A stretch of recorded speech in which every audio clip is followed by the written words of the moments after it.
بسم الله الرحمن الرحيم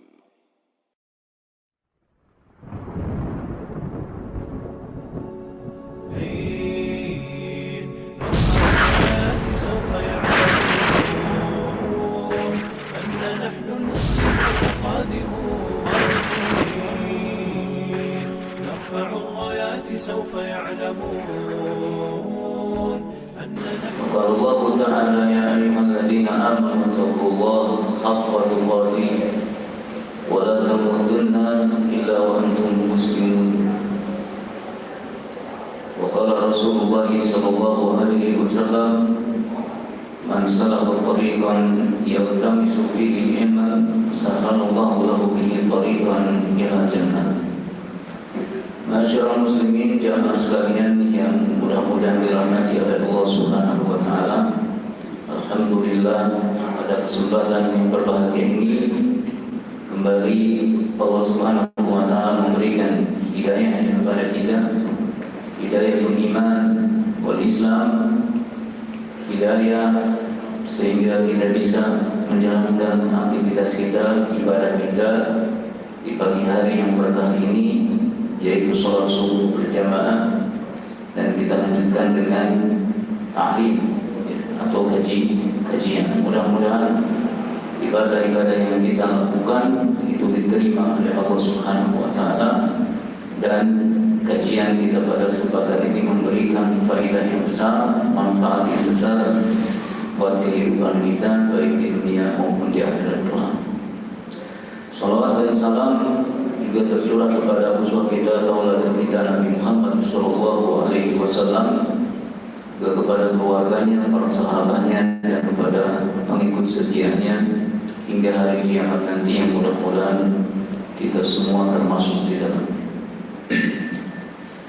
Masyarakat muslimin rahimakumullah, pada kesempatan yang berbahagia ini kajian kita akan membahas tafsir Al-Quran surah Al-Lahab, surah yang ke-111 dalam Al-Quran Al-Karim. Dan surah ini tergolong surah Makkiyah atau surah yang turun sebelum hijrahnya Nabi Muhammad SAW dari Makkah ke Madinah. Nama surah ini yang paling terkenal ada dua. Yang pertama adalah surah Al-Lahab, yang kedua adalah surah Al-Masad. Ya, jadi kalau ada kita temukan disebut surah Al-Masad, itu sama dengan surah Al-Lahab. Surah Al-Lahab ini karena memang Allah Subhanahu wa taala pada surat ini menurunkan tentang Abu Lahab, ya, salah seorang paman dari Nabi Muhammad SAW. Ya.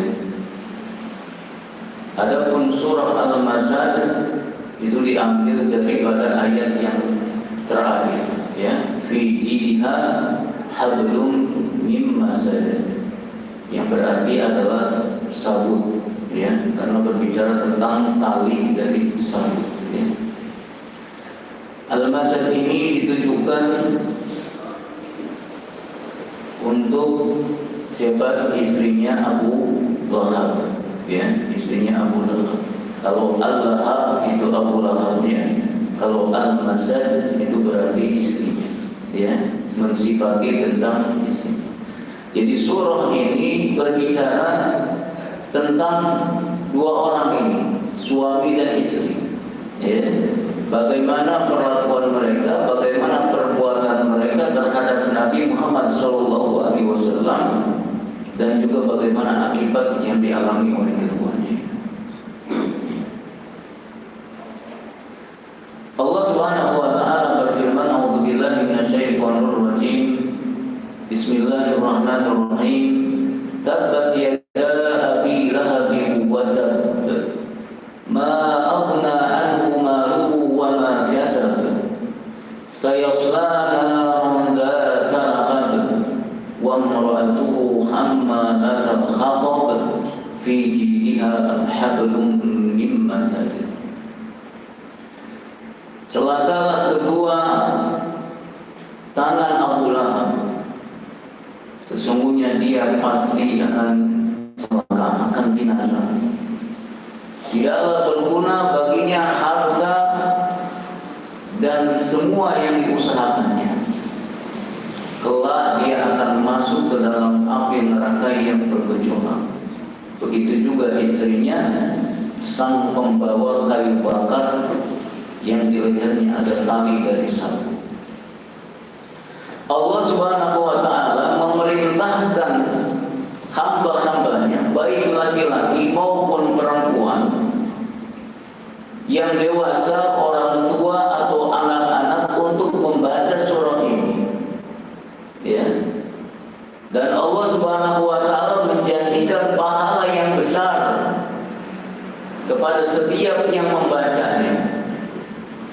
Pahalanya bahkan per huruf akan dihitung oleh Allah Subhanahu wa Ta'ala. Satu hurufnya 10 kebaikan. Ya. 10 kebaikan. Satu huruf akan diberikan oleh Allah Subhanahu wa Ta'ala 10 kebaikan. Baik dibaca di waktu sholat wajib, maupun dibaca di dalam sholat sunnah, maupun di dalam sholat jahar, sholat sir, maupun ketika kita membaca di luar sholat. Ya, setiap satu hurufnya akan diberikan oleh Allah Subhanahu wa Ta'ala 10 kebaikan. Ya.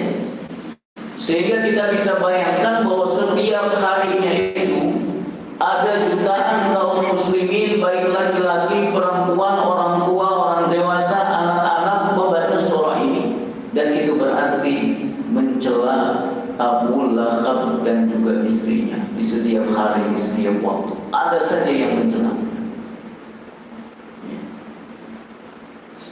Apa yang menyebabkan Allah Subhanahu wa Ta'ala menurunkan satu surah utuh ini terkait dengan mereka berdua?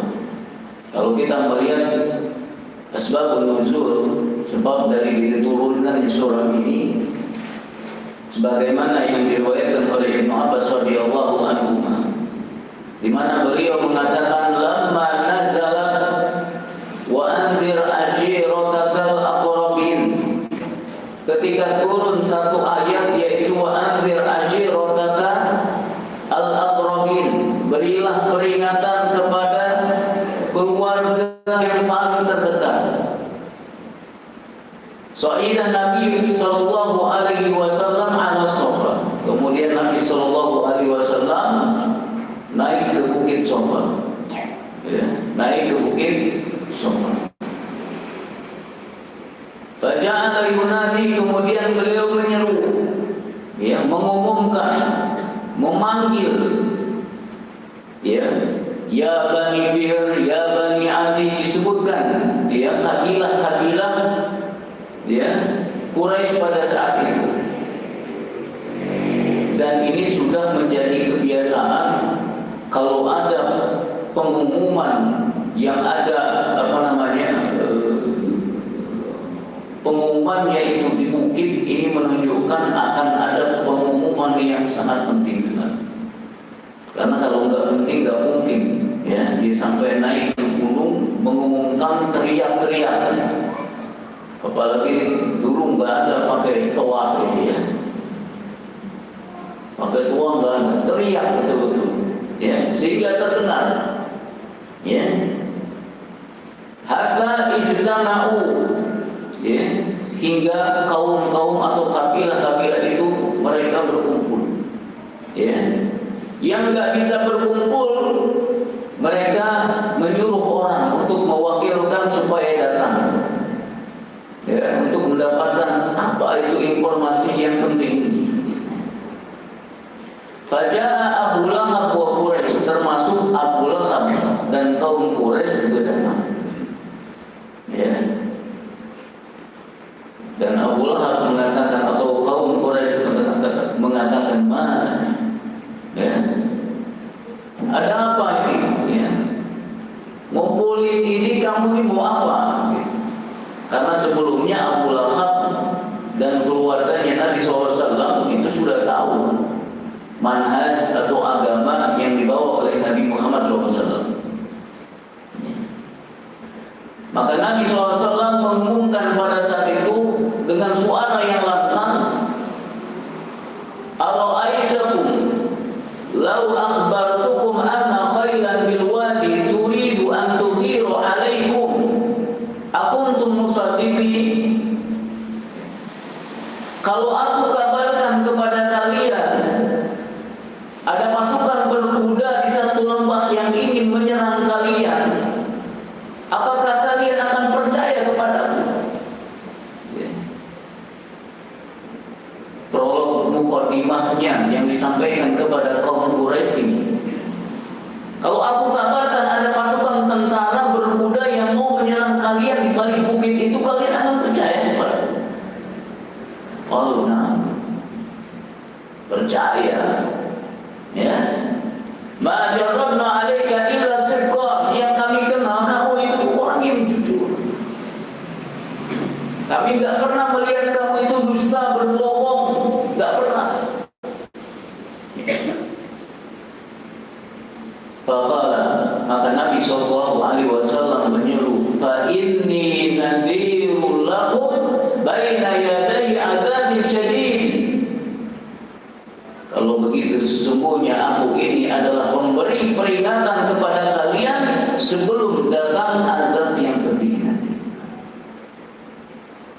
Mengumumkan, ya, dan ini perintah dari Allah Subhanahu wa taala. Faqala Abu Lahab tabban laka sa'irul yawm alihada jama'tana. Ya, Abu Lahab pentolannya ini, ya, mengatakan celaka kau, ya, celaka kau Muhammad. Sa'irul yawm, sepanjang waktu, hanya untuk ini kamu mengumpulkan kami. Maka fanazalat, maka turunlah satu surat, tabbat yada abi lahabin wa tab ma aghna anhu maluhu wa ma kasab, sampai terakhir. Jadi ini salah sebab daripada turunnya surah Al-Lahab, di mana ketika Abu Lahab mencela Nabi sallallahu alaihi wasallam, ya, maka turunlah celaan dari Allah Subhanahu wa taala kepada Abu Lahab. Abu Lahab ini adalah paman Nabi sallallahu alaihi wasallam, ya, saudara kandung dari ayah beliau, ya. Kalau kita melihat di sirah, itu paman-paman Nabi sallallahu alaihi wasallam itu memang berbeda-beda, ya, menyikapi atau bersikap terhadap Nabi sallallahu alaihi wasallam dari sisi din. Kalau sebelum membawa din, membawa agama, semua menghormati, semua memuliakan Nabi Muhammad sallallahu alaihi wasallam, ya. Tetapi ketika Nabi SAW membawa risalah, mulai paman-pamannya ini berbeda-beda antara satu dengan yang lain, ya. Ada yang langsung beriman kepada Nabi SAW, ya, masuk Islam, ikut berjihad, ya, seperti Al-Abbas, Hamzah bin Abdul Muttalib, ya, itu langsung masuk Islam, ikut berjuang bersama Nabi SAW, ya. Ada yang tidak beriman kepada beliau, tetap kafir, ya, tapi dia bersikap baik kepada Nabi SAW, bahkan siap membelanya ketika ada yang mau menjatuhkan Nabi SAW, ketika ada yang mau melukai Nabi SAW, dia menjadi kafir, ya, seperti siapa? Abu Talib, ya. Dan ada yang kafir, ya, sudah kafir, benci kepada Nabi SAW, bahkan memerangi Nabi SAW. Ini adalah Abu Lahab, ya. Dan sebagian ulama menjadikan salah satu adab terhadap Nabi SAW itu tidak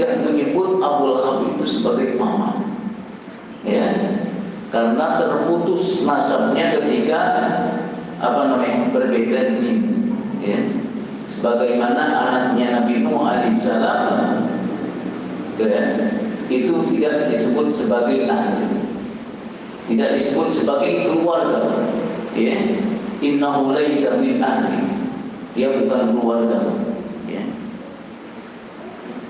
Karena keluarga itu sama sekali tidak memberikan atau mengangkat, memuliakan, ya, diri seseorang. Nasab itu tidak bisa mengangkat seseorang di sisi Allah Subhanahu wa taala.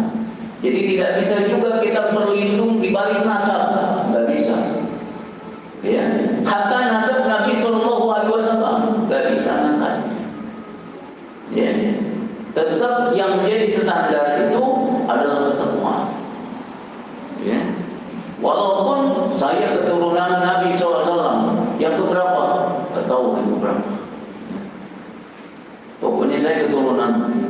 Ya, mau benar deh, mau tidak deh. Ya, yang jadi standar adalah ketakwaan. Ya, mulia yang tidaknya seseorang adalah makwat. Ya. Kemudian, masyarakat muslimin rahimakumullah, Abu Lahab ini itu selalu mengganggu Nabi SAW. Kemanapun Nabi SAW berdakwah, di belakangnya ada Abu Lahab, ya, yang memprovokasi masyarakat supaya tidak ikut, ya, tidak mengikuti seruan Nabi SAW. Provokator ini. Kadang-kadang ada aja, ya, di satu masyarakat kalau kita dakwah ada aja pentolan-pentolan yang menjadi provokator. Jangan ikuti dia mau begini begitu, dia mau begini begitu, ada aja, ya. Ya ini Abu Lahab begini nih. Ya, ketika Nabi SAW ke pasar menyeru, "Qul la ilaha illallah tuflihu, qul la ilaha illallah tuflihu," itu di belakangnya Abu Lahab. Jangan ikuti dia bohong, dia penyihir, dia macam-macam. Itu tugasnya siapa? Abu Lahab. Ya, termasuk istrinya. Kalau istrinya bagiannya kepada kalangan umatnya. Ya. Selalu begitu, ya. Ketika Nabi Sallallahu Alaihi Wasallam pergi satu kabilah mendakwahkan mereka, terjun ke pasar-pasar, betul, ya. Nabi SAW terjun ke lapangan, ya. Oh, sekarang ada WA, cukup di kamar gitu kan, di rumah, tapi membuat kita malas keluar gitu. Sekalinya suruh tebar kartu dakwah ada berat kita kan. Udah pakai WA aja sekarang beres gitu. Ya. Kalau nggak ada yang begini, ya. Terjun betul-betul keliling ke lapangan, qul la ilaha illallah aja ukur. Di belakangnya ada Abu Jahal, ya. Nah ini kerjaannya siapa? Abu Lahab, ya. Allah Subhanahu wa taala berfirman, "Tabbat yada abi lahabin wa tabb." Di antara makna tabbat itu adalah qat'ah, yang berarti terputus, ya.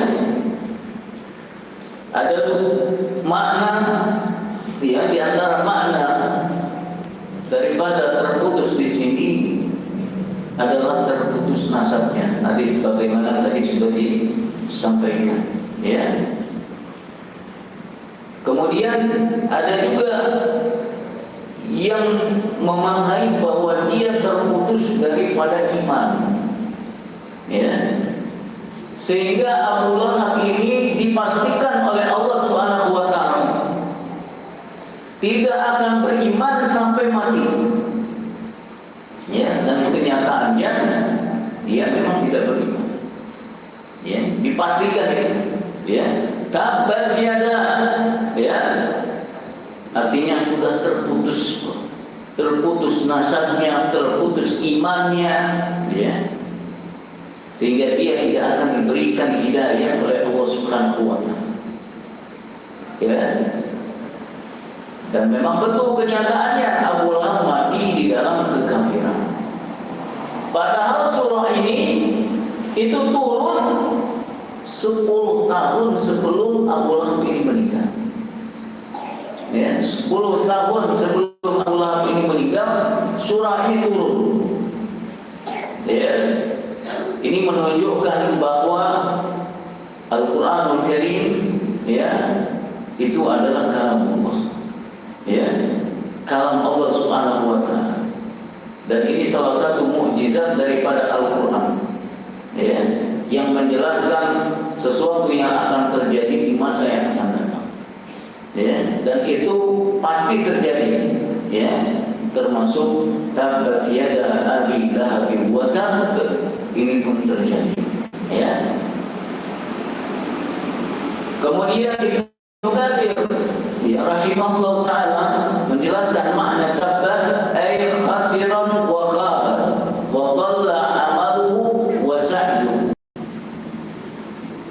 Dia orang merugi, yang kecewa, yang sesat, ya, yang sia-sia amal perbuatannya, ya, itu tabbat, ya. Jadi yang merugi, yang sesat, yang binasa bukan Nabi Shallallahu Alaihi Wasallam, tetapi Abu Lahab. Ya, Abu Lahab menganggap Nabi Shallallahu Alaihi Wasallam itu sesat. Tabban laka, ya, dia sesat, ya, dia sia-sia amalnya, ya. Tapi Allah bantah, justru engkau lah Abu Lahab yang yang sesat, ya. Dan pada ayat ini ada dua kalimat, yaitu tabbat dan tabba, paling terakhir, tabbat yada abi lahabin wa tab, ya. Kalimat pertama tabbat ini adalah khabar, informasi bahwa Abu Lahab itu akan celaka, bahwa Abu Lahab itu akan sesat, bahwa Abu Lahab itu tidak akan beriman. Wadab itu adalah pemastian, ya, bahwa kenyataannya memang Abu Lahab itu sesat, Abu Lahab itu tidak beriman, Abu Lahab itu binasa, ya. Tabbat yada abi lahabin wa tab, ya. Dia akan celaka dan pada kenyataannya dia celaka. Dan di sini disebutkan, ya, adalah tangan Abu Lahab, ya, tangan Abu Lahab. Sebagian mufassir menjelaskan bahwa kemungkinan ketika Abu Lahab memaki dan mencela Nabi Shallallahu Alaihi Wasallam, dia sambil menunjuk-nunjuk dengan tangannya, ya. Sehingga kedua tangannya lah yang pertama kali disebut oleh Allah Subhanahu Wa Taala, ya.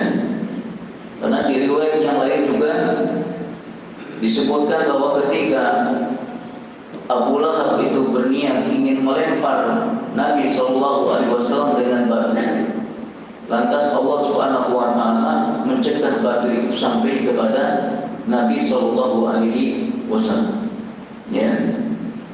Jadi memang bukan hanya sekali, tapi beberapa kali, ya, keinginan Abu Lahab itu untuk melukai Nabi SAW, ya, salah satunya adalah dengan berniat melempar batu kepada Nabi SAW. Jadi yang disebut di sini adalah yada, tangannya, ya. Sebagian mufassir menjelaskan bahwa penyebutan kedua tangan itu adalah mewakili dari seluruh anggota badannya, ya, mewakili seluruh anggota badannya, ya. Karena biasanya ketika ingin melakukan sesuatu, dari gerakan yang paling pertama adalah tangan. Sehingga ketika disebutkan tangan, maka itu mewakili seluruh anggota badan, ya. Ma'asyiral muslimin rahimakumullah, ini adalah balasan yang setimpal dari perbuatannya, ya, yang dilakukan oleh Abu Lahab, ya. Tabbat, ya, ketika dia mencela Nabi SAW,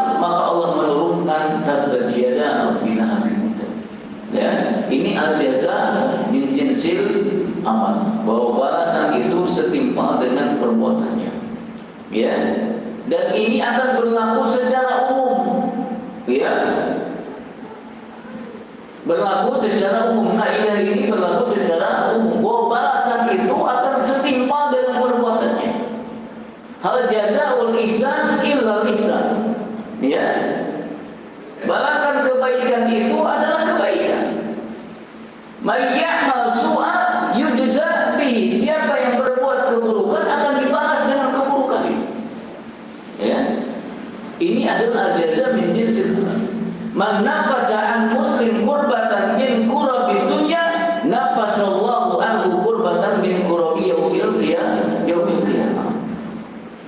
Siapa yang meringankan beban penderitaan seorang muslim ya ketika di dunia, maka Allah Subhanahu wa taala akan meringankan penderitaannya pada hari kiamat. Ini al-jaza min jinsil amal. Ya, perbuatan Abu Lahab adalah tabban laka ya Muhammad. Ya. Mencela Nabi SAW, maka balasannya adalah tabbat yada abi lahabin wa tab. Ya. Perbuatan tab dibalas dengan tabbat yada abi lahabin wa tab. Al-jaza min jinsil amal. Jadi kita pun harus hati-hati dalam segala sesuatunya. Kenapa? Karena al-jaza min jinsil amal. Ya. Balasannya akan setimpal dengan perbuatannya. Ya. Kalau kita berbuat baik, maka balasannya akan baik. Kalau berbuat buruk, balasannya akan berbuat buruk. Akan keburukan juga yang akan diperoleh. Ya, cepat atau lambat, ya, ketika kita berbuat zalim atau ketika seseorang berbuat zalim, cepat atau lambat itu akan ada hukumannya. Ya.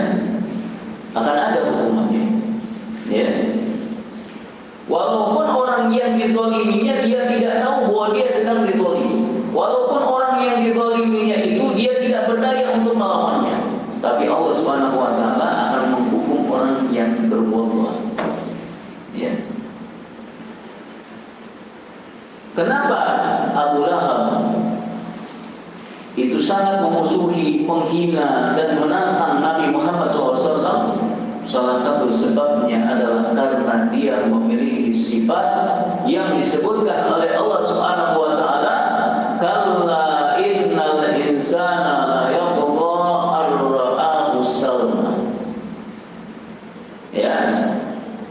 Ketahuilah sesungguhnya manusia itu benar-benar melampaui batas karena dia melihat dirinya serba cukup, merasa lebih dari yang lainnya, merasa paling kaya. Ya. Kenapa Abu Lahab berbuat seperti itu? Ar-ra'ahu istaghna. Karena dia merasa hebat, merasa kuat, merasa kaya, mereka atau merasa punya segalanya. Ya, tampang keren. Memang tampangnya tampan. Ya, bersih. Hartanya banyak. Ya, istrinya cantik, bahkan disebut dengan gelar Ummu Jamil, walaupun sifat atau akhlaknya tidak menunjukkan Ummu Jamil. Sudah dikenal, nasabnya mulia. Ya, anak Abdul Muttalib. Ya, dan punya anak yang banyak. Ini adalah semua kebanggaan, nasab, anak-anak, harta, ya, wanita ada pada siapa? Abu Lahab. Karena itu dia ra'ahu istaghna, dia merasa dia paling top dari yang lainnya. Ya. Ini yang membuat Abu Lahab sombong sampai-sampai dia mengatakan, in kana ma yaqulu ibnu akhi haqqan fa inni afli nafsi bimali wa waladi. Seandainya yang dikatakan oleh keponakanku itu, yaitu Nabi Shallallahu Alaihi Wasallam, benar adanya, bahwa kita akan celaka dan akan masuk neraka, maka saya akan menembusnya dengan harta dan anak-anakku. Jadi ketika datang atau turun surah ini, ya, memastikan bahwa Abu Lahab dan keluarganya itu akan masuk neraka, dia malah nantang. Ya. Kalau benar yang disampaikan itu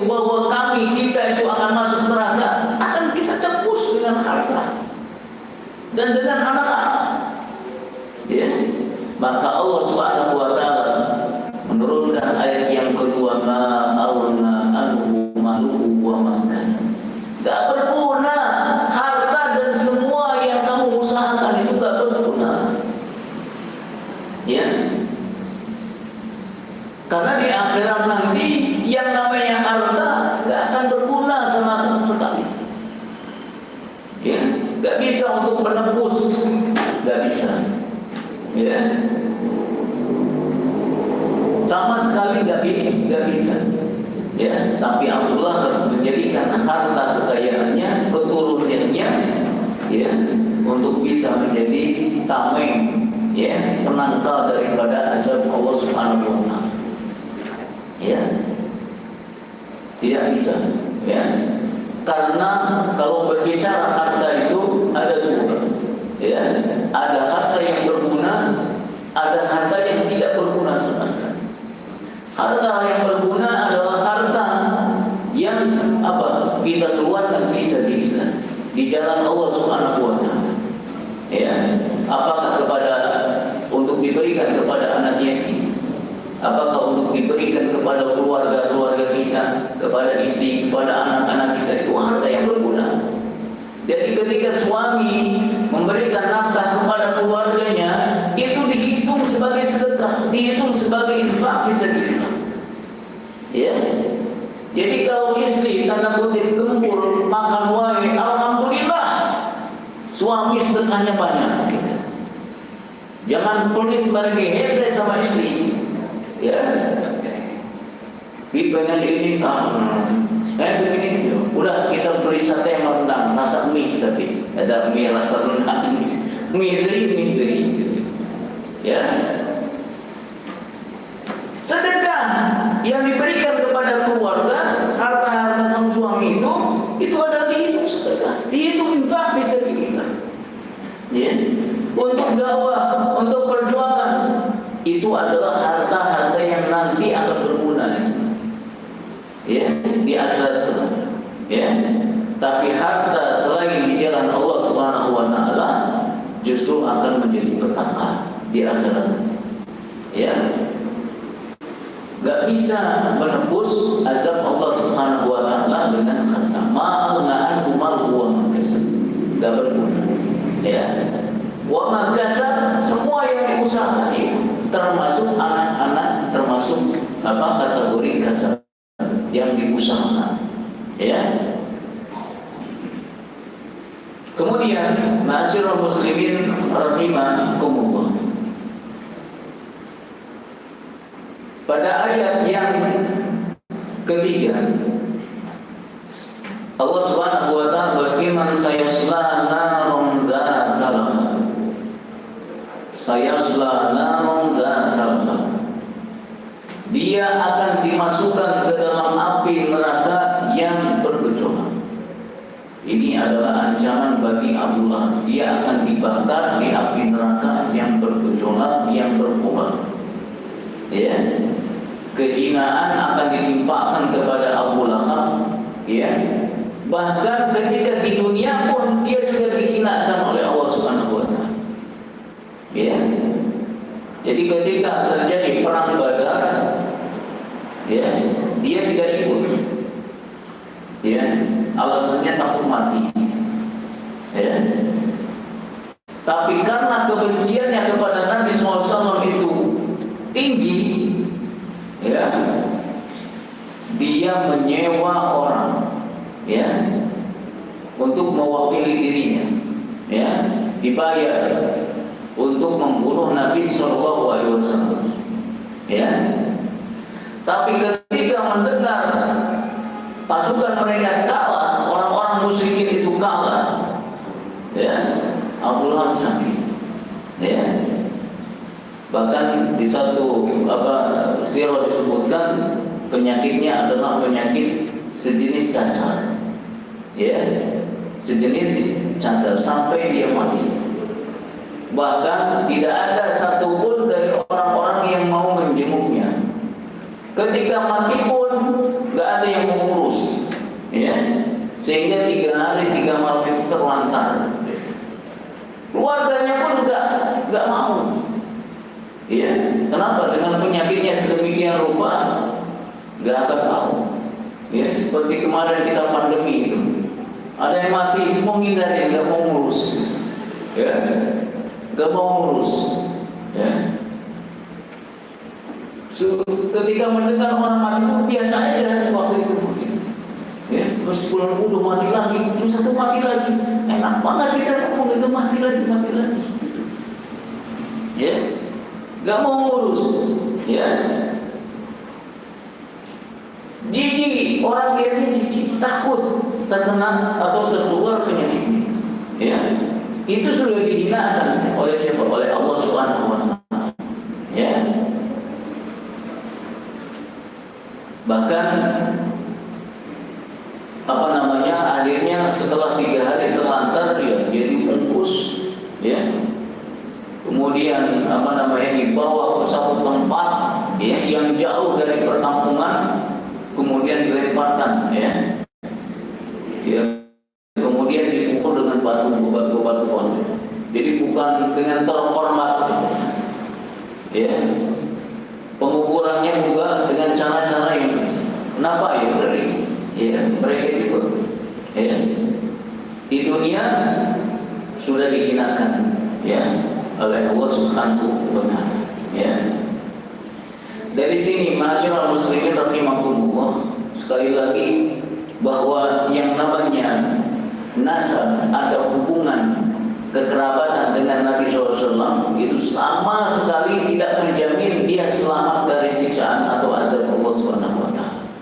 Ya, nggak bisa. Dia nggak bisa berlindung kepada nasab Nabi SAW.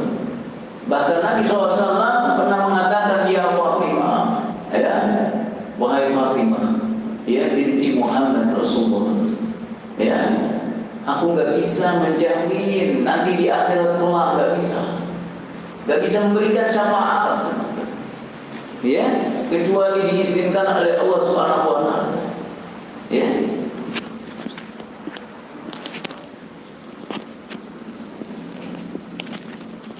Ini siapa? Ini Fatimah, putrinya, ya, putrinya. Nabi SAW nggak bisa jamin keselamatannya di akhirat nanti, ya. Cucunya pun begitu, nggak bisa menjamin. Al-Hasan wal Husain nggak bisa menjamin. Apalagi yang bukan cucunya, keturunan ke 1000 sekian, bukan cucu lagi. Cucu itu sebutan kepada anaknya anak, itu cucu. Setelah itu ke sono, cecet, apalah gitu. Nggak ada yang lebih dekat dengan Nabi SAW, tidak dijamin, apalagi yang jauh ke mana-mana itu. Hanya bermodalkan ini bagannya nih, bagan ini. Kamu lihat ini bagannya. Buat apa bagan itu? Ya, nggak bermanfaat di akhirat kelak. Yang bermanfaat adalah ketakwaan kepada Allah Subhanahu wa Ta'ala. Ya, amalnya gimana? Kecintaannya kepada Nabi SAW gimana? Peneladannya dalam ibadah kepada Nabi SAW itu gimana? Itu, ya, yang menjadi tolak ukurnya itu. Ya, nggak bisa, Nabi SAW nggak bisa menjamin anak-anaknya, cucu-cucunya terhindar daripada azab neraka. Ya. Kemudian wa mra'atu hammalatal khatab, begitu juga dengan istrinya sang pembawa kayu bakar. Ya. Jadi ayat ini berbicara tentang istri Abu Lahab al-Awra, ya, yang dikenal dengan Ummu Jamil, ya, karena memang kecantikannya dikenal, ya, saudaranya dari Abu Sufyan, ya, itu dikenal, ya. Dan disebutkan dalam ayat ini bahwa Ummu Jamil sang pembawa kayu bakar, ya. Di sini ada beberapa makna, ya, terkait hammalatul khatab, ya. Yang pertama, karena Ummu Jamil itu suka melakukan namimah, adu domba, ya, suka menyulut permusuhan di tengah-tengah masyarakat. Kotor lisannya itu, ya. Rupanya cantik tapi lisannya kotor, jelek, busuk. Dia selalu mengadu domba masyarakatnya itu. Ya, seperti halnya suaminya. Ya, kalau Nabi SAW sedang berceramah, dia ikut memprovokasi masyarakatnya supaya tidak mendengar. Begitu juga dengan siapa? Istrinya. Selalu mengomporin orang supaya tidak ikut ya kepada ajaran Nabi SAW. Ini yang pertama, ya.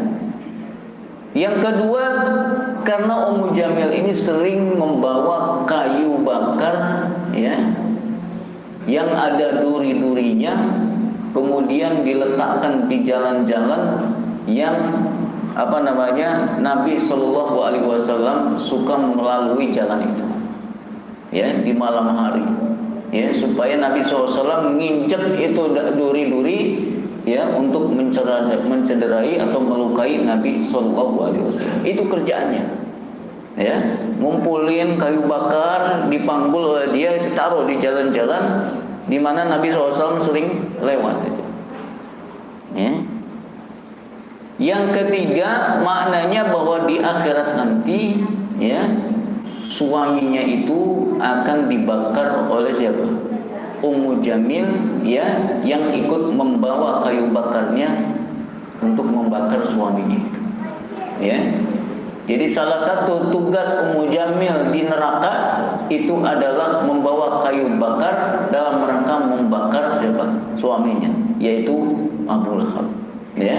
Hammalatul hatab ini bukan di dunia tapi di akhirat.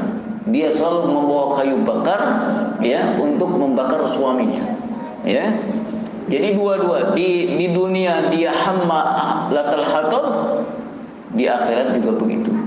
Ya, di dunia dia membawa kayu bakar untuk mencederai Nabi, di akhirat dia membawa kayu bakar untuk membakar suaminya. Ya, dan ini adalah azab yang menyakitkan. Ya, gimana dia membakar seseorang yang dimuliakan oleh dia, yang dicintai oleh dia. Ya. Di akhirat dia membakarnya. Ini adalah azab, ya, azab buat dia, ya. Dan kerjaan Ummu Jamil ini, ketika Allah Subhanahu wa taala menurunkan Al-Masad, surah Al-Lahab ini, ya, langsung Ummu Jamil itu nyari Nabi SAW, ya, sambil membawa batu yang tajam, ya, kemudian dia cari, ya. Rasulullah SAW pada saat itu sedang bersama Abu Bakar As-Siddiq radhiyallahu anhu, ya, sedang ngobrol. Maka datang Ummu Jamil, ya, kata Ummu Jamil, ya Abu Bakar, mana temanmu itu? Hah? Katanya turun ayat kepada dia untuk mengejek suamiku. Tuh mana dia tuh? Kalau ketemu, saya akan pukul dia dengan batu ini. Padahal Nabi SAW pada saat itu sedang bersama Abu Bakar As-Siddiq radhiyallahu anhu. Sehingga Abu Bakar pun heran, ya, Abu Bakar pun heran. Ketika Ummu Jamil berlalu, dia tanya, ya Rasulullah, ya, dia nggak ngelihat engkau, ya, kok dia nggak melihat? Iya, dia nggak ngelihat. Kenapa? Karena Allah Subhanahu wa taala menutup pandangannya. Ya, ada di hadapannya tapi dia tidak lihat. Ya. Jadi saking bencinya kepada Nabi SAW, ditambah lagi turun ayat ini, wah, ini tambah, ya. Maka siksaan di akhirat pun itu tambah lagi untuk dia. Kemudian pada ayat yang terakhir, fi jidha hablum mim masad, itu di lehernya ada tali dari sabut yang dipintal. Ya, ini adalah ancaman buat siapa? Ummu Jamil, bahwa dia akan diazab di dunia dan juga di akhirat. Di dunia dia akan mati, ya, dan disebutkan salah satu di antara sirah, ya, sejarah bahwa matinya itu tercekik oleh tali ketika dia tali yang biasa dia ikatkan untuk kayu bakar itu. Ya, ketika dia bawa, kemudian salah satu talinya itu diikatkan di leher, ya. Kemudian tali itu melesat dan mencekik dia itu sampai dia mati. Ya, itu di dunia. Ya. Di akhirat, ya, dia itu nanti akan dililitkan di lehernya, ya. Ada yang menafsirkan lilitannya itu dari besi, ya. Tapi semuanya dari api, ya. Dililitkan lehernya, ya. Kemudian terus sampai mencekik siapa? Ummu Jamil, ya. Akan dikalungkan di leher Ummu Jamil itu dari api neraka jahanam itu. Ya. Ini juga salah satu sebab daripada diazabnya siapa Ummu Jamil ini dengan kalung dari api neraka jahanam, karena waktu di dunia dia pernah menyumbangkan kalung yang mahal untuk membayar orang demi mencelakai Nabi SAW. Ini al-jaza min jinsil amal. Di dunia dia menyumbangkan kalungnya, di akhirat dia diazab dengan kalung itu. Begitu, ya. Sudah menjadi aturan Allah Subhanahu wa taala. Al-jaza min jinsil amal. Ketika orang tidak mau mengeluarkan hartanya di jalan Allah, tidak mau mengeluarkan zakat, nanti hartanya justru akan menjadi petaka. Dia yang akan digosokkan di daging, di lambung, itu adalah harta dia. Ya. Ma'asyiral muslimin rahimakumullah, ini adalah 5 ayat terkait dengan surah Al-Had yang berisi tentang celaan, ancaman kepada Abu Lahab dan juga istrinya dikarenakan perbuatan mereka di dunia, yaitu menghina Nabi SAW, ya, berusaha untuk mencederai Nabi SAW, ya, dan juga memprovokasi masyarakatnya supaya tidak mengikuti dakwah Nabi SAW. Ya, kita harus bisa mengambil pelajaran dari sini, ya. Dan ini bisa saja menimpa siapa saja, ya. Karakter semacam Abu Lahab ini yang menjadi provokator, ini bisa menimpa siapa saja, ya. Tetapi Allah Subhanahu wa taala sudah memberikan peringatan yang keras, innal ladzina yukhaduna Allah wa rasulahu kubitu kama kubital ladzina min qablihim wa qad anzalna ayatin bayyinat walil kafirina adzabun muhin. Sesungguhnya orang-orang yang menentang Allah dan Rasulnya pasti akan mendapatkan kehinaan sebagaimana orang-orang sebelum mereka telah mendapatkan kehinaan. Ya, sesungguhnya kami telah menurunkan bukti-bukti yang nyata, dan bagi orang-orang kafir ada siksa yang menghinakan mereka. Ya. Jadi siapapun yang menentang Allah dan Rasulnya pasti akan dihinakan, baik di dunia maupun di akhirat kelak. Kemudian faedah yang kedua, bahwa hidayah itu minallahi ta'ala. Allah yang berhak memberikan hidayah kepada siapa saja yang dikehendakinya tanpa ada campur tangan dari makhluknya, termasuk campur tangan Nabi SAW. Abu Lahab, meskipun Nabi SAW berusaha dengan keras untuk memberikan hidayah kepada pamannya, menyelamatkan pamannya dari kekufuran, ya, ingin pamannya itu masuk Islam, tetapi Allah Subhanahu wa taala lebih memilih dia mati di dalam kekufuran itu. Itu hak Allah Subhanahu wa taala. Fa'alul lima yurid. Allah melakukan apa saja yang dikehendakinya. Allahu yahdi lima yasha. Ya, Allah memberikan hidayah kepada siapa saja yang dikehendakinya. Kemudian pelajaran berikutnya, bahwa pertolongan Allah Subhanahu wa taala kapan saja dan di mana saja. Jika tidak datang dari orang yang terdekat, maka akan datang dari orang-orang yang jauh. Ya, Nabi SAW dimusuhi oleh orang-orang terdekatnya, tetapi juga ditolong oleh orang-orang yang jauh dari sisi kekerabatannya, yaitu para sahabat-sahabat ridwanullah alaihim ajmain.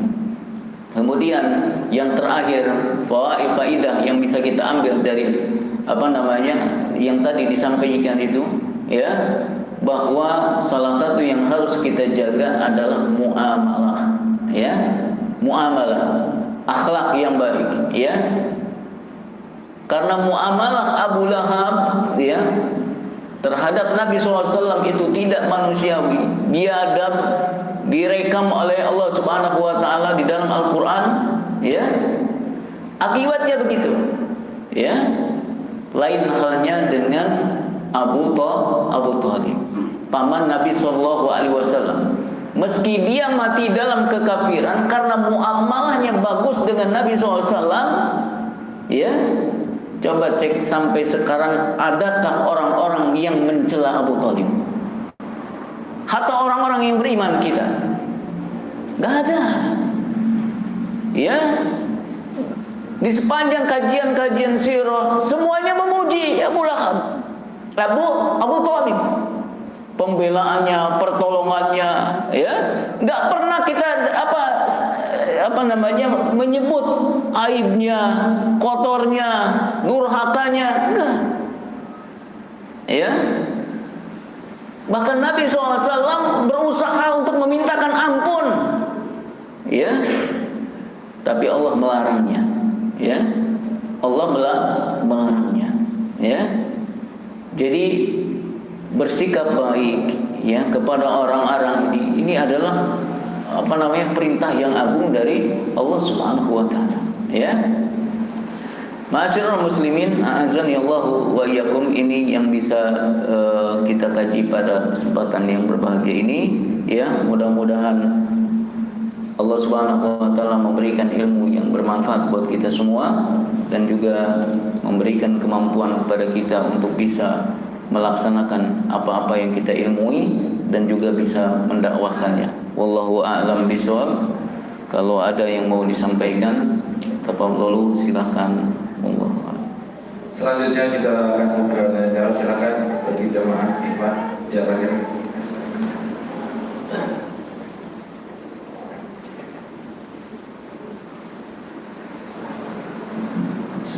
Assalamualaikum warahmatullahi wabarakatuh. Waalaikumsalam. Ada pertanyaan mengenai nasab ya. Tadi kan disebutkan ketika kita sudah berbeda agama maka nasabnya terputus. Apakah itu berlaku sampai saat ini atau hanya berlaku untuk Abu Lahab saja? Assalamualaikum warahmatullahi wabarakatuh.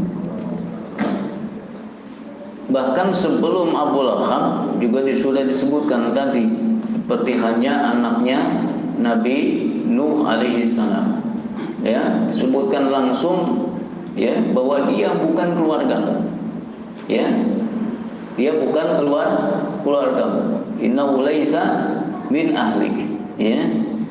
Jadi ini berlaku, ya, sampai sekarang dan sampai nanti berlaku, ya. Karena itu ketika dalam bab waris, mereka itu nggak pernah mendapatkan warisan, ya. Mereka nggak mendapatkan warisan, ya. Kalau hibah masih bisa, hadiah masih bisa, tapi kalau warisan nggak bisa, ya. Dia harus betul-betul nasabnya nasab syar'i, ya. Nasab yang memang ada hubungannya, ada kaitannya dengan masalah din, dengan masalah agama. Ada satu keluarga yang murtad, dia nggak berhak mendapatkannya, ya, dia nggak berhak mendapatkannya. Wallahu a'lam bishawab. Siapa lagi yang mau bertanya? Assalamualaikum warahmatullahi wabarakatuh. Waalaikumsalam. Mau tanya, untuk penyebutan nama Abu Lahab itu dari mana itu? Apa dari sifatnya atau dari, kalau biasanya dari nama anaknya gitu? Kalau Abu Lahab dari mana? Iya. Terkait Abu Lahab ini, itu setelah turunnya ayat ini baru dikenal dengan Abu Lahab, ya.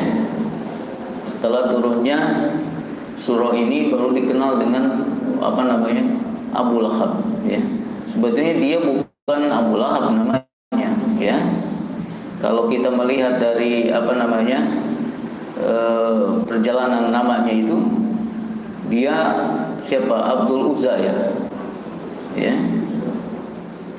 bukan Abu Lahab gitu. Jadi dikenalnya itu ketika dia memang sudah diturunkannya surah ini gitu. Muthalib ya. Jadi dikenalnya itu Abdul Uzza.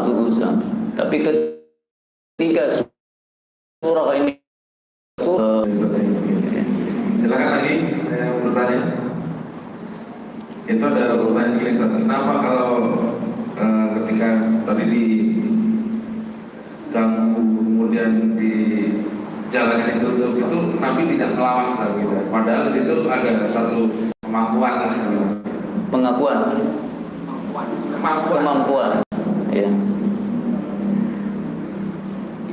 Pada saat itu adalah pada saat Makkiyah, ya.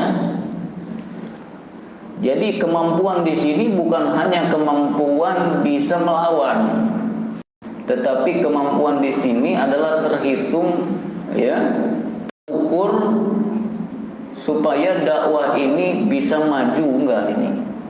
Ya, kalau hanya bisa melawan setelah itu selesai, ya, nggak ada efek sampingnya, nggak ada efek untuk dakwah, untuk perjuangan, mungkin dia akan dilawan, ya.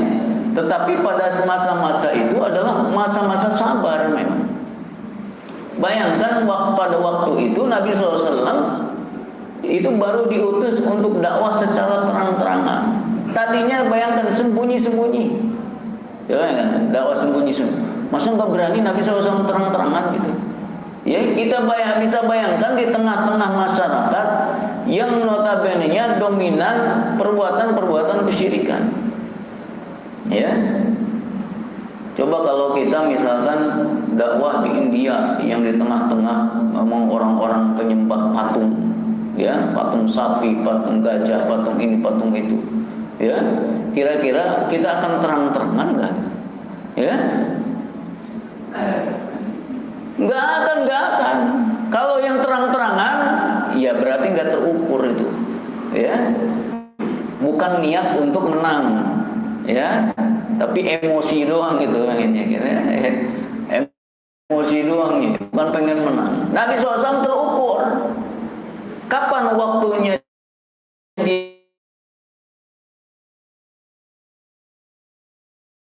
ini yang dakwah macam itu biar, ya.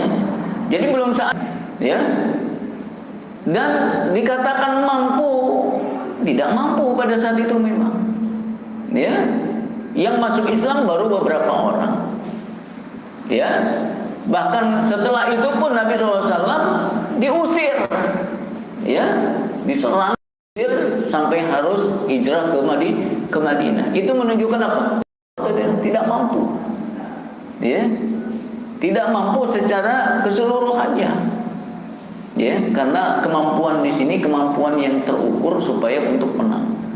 Bukan masalah kamu penakut, kamu berani, bukan, ya, itulah ini masalahnya masalah strategi di dalam dakwah, karena ingin menang, ya.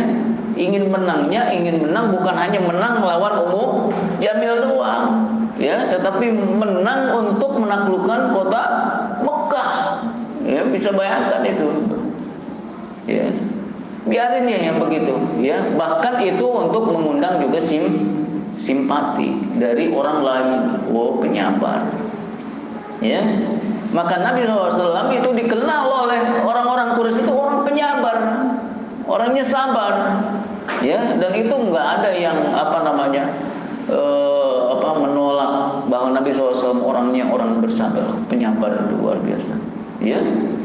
Hatta ketika dilempari oleh suku Taif, ya, oleh batu sampai ada yang mengatakan darahnya itu ngalir dari badannya itu sampai ke sendalnya itu, ya. Jadi kalau diinjak itu sampai cek itu darah itu, ya. Sampai malaikat menawarkan, gimana kalau kita timpakan aja dia dengan gunung, ya. Diangkat gunung itu kemudian ditimpakan kepada mereka. Enggak, kata Nabi SAW, jangan, ya. Ya, aku berharap ada di balik mereka generasi yang akan menolong atau membela agama Islam nanti. Ya, dan betul, ya, di belakang itu ada Khalid bin Walid, ya, yang menjadi komandan peperangan pada saat itu. Ya, dari generasi yang awalnya kaum itu menolak, bukan hanya menolak, memusuhi, bukan hanya memusuhi lewat lisan, melempari dengan batu, tetapi di balik itu ada kemenangan yang diraih oleh Nabi SAW. Ya, kenapa? Tidak semua ketika orang melempari itu maunya. Ya, bisa jadi ada yang lain tuh nggak berani. Sebetulnya benar sih yang dibawa oleh Nabi SAW, tapi gimana lagi ya? Gitu. Akan ada di masyarakat begitu ya. Nggak semua ketika ada orang yang membenci dakwah kita, menolak dakwah kita, bukan berarti itu semua. Karena itu salah satu karakter orang yang masuk Islam setelah Fathu Makkah, salah satu karakternya dia begitu, nunggu. Ya, kalau Nabi SAW dan pasukannya itu menaklukkan kota Mekah, saya akan masuk Islam. Ya, kenapa?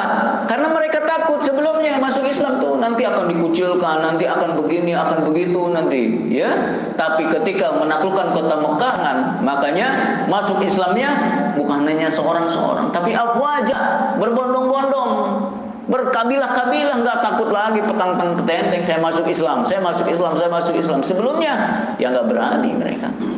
Ya, walaupun mereka memusuhi, tetapi bukan berarti di balik itu semuanya memusuhi. Ada orang-orang yang di balik itu orang yang kenal hidayah, tetapi dia nggak berani memunculkan itu.